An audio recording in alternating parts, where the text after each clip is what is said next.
ये तो कोई टिकटॉकर है, मैनू नहीं पता की ना है इस टिकटॉकर का, लेकिन ये कोई टिकटॉकर है। और सुनने च आया है कि ये शौक बड़े कोई नराले ने इस टिकटॉकर के, तो बाबे जोड़े ने वो ये को बड़े जानते हैं सारे। मैं वेख्या वैसे यूसुफ रजा गिलानी साहब ने मैं इन्होंने कोल देखा है, साढ़े अपने लतीफ़ खोसा साहब ने मैं वेख्या, मैं होर भी बजुर्गों को वेख्या है। ये हुण ये मैनू नहीं पता भी साढ़े बाबे सारे इत्थे की लैन जाते हैं। बाबे मैं प्यार ना कह रहा कोई होर ऐसी गल उम्र के हिसाब नाल नहीं कह रहा, उम्र के हिसाब नाल तो अजे जवान ने सारे बंदे। मेरा मतलब कहने का भी ये बजुर्ग साढ़े जोड़े ने सारे पता नहीं इस मुंडे के कोल किहड़ी ऐसी गिदड़ सिंघी है भी ये बजुर्ग सारे जानते हैं।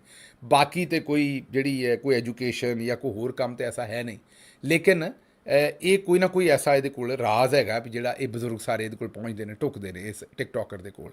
ये मैनू किसी ने दस्सिया। तो हुण जिहड़ा रौला ये है कि इन्हें कोई इस तरीके नाल किसी बजुर्ग ने ही इनू कोई नाल सिक्योरिटी का एक बंदा दिता सी, या फिर शायद पुलिस की जाली वर्दी सी, ये अजे तक नहीं पता।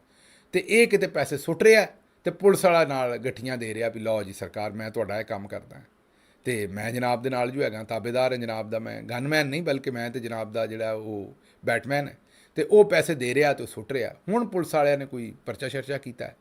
अच्छा ये भी आख्या जाता है भी इस टिकटॉकर नूं हाल ही दे विच जिहड़ा फीमेल पुलिस कोई ट्रेनिंग सेंटर सी, उत्थे भी मेहमान खसूसी के तौर पर लैके गए सन भी बई ध्यान नाल इत्थे जरा चुन लै, इत्थों जिहड़ियां खवातीन ने उन्होंने ध्यान नाल उन्हां दी सही तरीके नाल जिहड़ी ट्रेनिंग जिन्हां दी अच्छी हुई है, क्योंकि बजुर्ग बड़ियां बड़ियां जिहड़ियां तुहानूं पता पोजीशनां ते ने, उन्हां दी सिक्योरिटी दे उत्ते मरदाना ते जनाना दोवें ही स्टाफ लगदा है।